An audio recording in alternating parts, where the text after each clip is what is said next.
Doctor آتے ہیں وہ کہتے ہیں میں پچھلے 28 سال سے انسولین لگا رہا ہوں.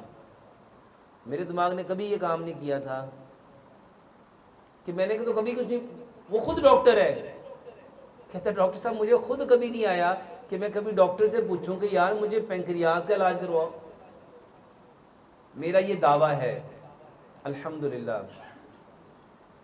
میں کہتا ہوں کہ انسان اگر اشرف المخلوقات ہے, کہ آپ کا بھی یہ دعویٰ ہے کہ انسان اشرف المخلوقات ہے, اگر یہ اشرف المخلوقات ہے تو کیا اس کا پینکریاز اشرف نہیں؟ اور یہ کیسے ہو سکتا ہے کہ بندے کی عمر تو 40 سال ہو, 60 سال ہو, 70 سال ہو, لیکن اس کے پینکریاز کی عمر 25 سال ہو؟ ہمیں پیدا کس نے کیا؟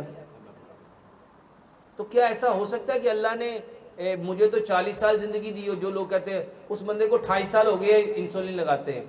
تو میں نے ان سے پوچھا کیا اللہ تعالیٰ نے آپ کے پینکریاز کی لائف آپ کی لائف سے کم رکھی تھی؟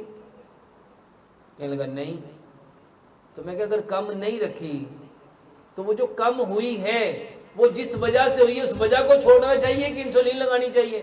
اور میں کیا آپ تو پینکریاز کا کام خود کر رہے ہو. جب میں خود انسولین لگا رہا ہوں تو کیا میرا پینکریاز کبھی انسولین بنائے گا؟ بنائے گا؟ میرے محترم بھائیوں, پینکریاز کو ٹھیک کرو.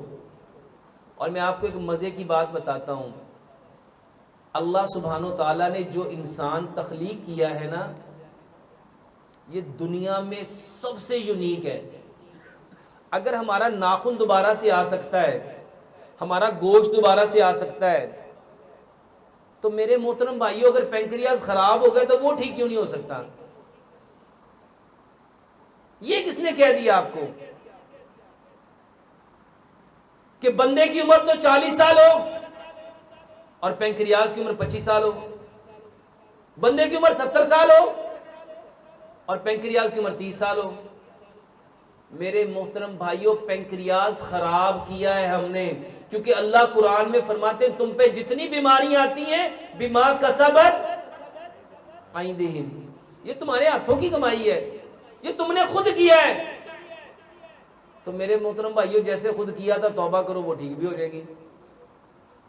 پینکریاز کا علاج کرو, اور سب سے پہلے یہ جانو کہ پینکریاز خراب کیوں ہوتا ہے. میرے محترم بھائیو, جس کو شوگر کی وجہ سے زخم ہو جائیں, پاؤں کو کٹوانے کی ضرورت نہیں ہے. 3 کام کرو. سب سے پہلا کام, نیم اور بیری کے پتے لو, اس کا کاڑھا بناؤ, اس سے اس زخم کو دھو صاف کرو, اور اس کا جو پتے ہیں اس کو اس کے اوپر باندھ دو. ایک دفعہ صبح باندھو, ایک دفعہ رات کو باندھو.